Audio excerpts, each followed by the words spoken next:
Hello and welcome to This Is What Came Out of Me, a series about anything and everything, but mostly movies, TV, books, podcasts and YouTube. I'm SierraKiloBravo, let's get into it. When I was a young whippersnapper, and even now, I've had a love for the Olympics. Summer or winter, I find myself glued to the screen, watching my fellow humans push themselves to their limit in the quest for gold. Over the years, there have been many scandals, but surely none stands out more than what happened in the years following the 1992 Winter Olympics in Albertville, France. The two main players in this story were Nancy Kerrigan, who won bronze there, and Tonya Harding, who placed fourth.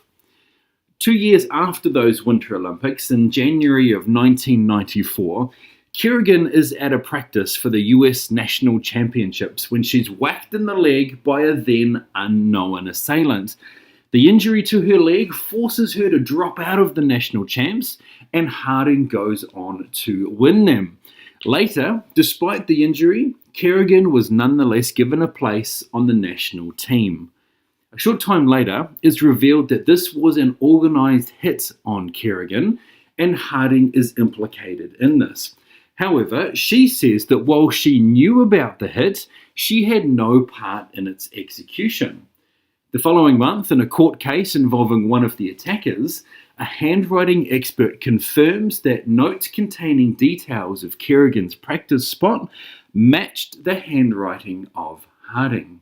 Kerrigan recovers enough from her injuries to skate in the 1994 Winter Olympics in Lillehammer, where she goes on to win silver. Harding, also competing there, had to restart her routine due to shoelace problems and in the end didn't place amongst the medals. After that, things happen at a great pace over the ensuing months. Harding pleads guilty to conspiracy to hinder prosecution, gets community service and has to pay a fine, and withdraws from the 1994 World Figure Skating Championships in Japan. She's stripped of her 1994 national title and banned for life by the US Figure Skating Association. She's not even allowed to be a coach, and it goes on from there. There's even a sex tape at one point. It's all quite a story, and as it all unraveled in the public domain, many were fascinated by the story of the pretty blonde with a messed up family trying to keep her head above water in an expensive, elite, and fiercely competitive sport.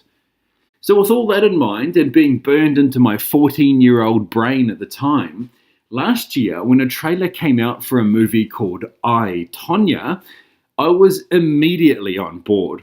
The fact that it stars Margot Robbie and looks balls out crazy was just the icing on the cake. The movie has now been released and we are off to go and see it. So watch this space for a full review in due course. That's all for this time. I hope you enjoyed it. We'll be back again soon with a full review of I, Tonya. Check the show notes for links to some of the news items that were covered in today's episode. Until next time, be excellent to each other. I'm SierraKiloBravo, and this is what came out of me.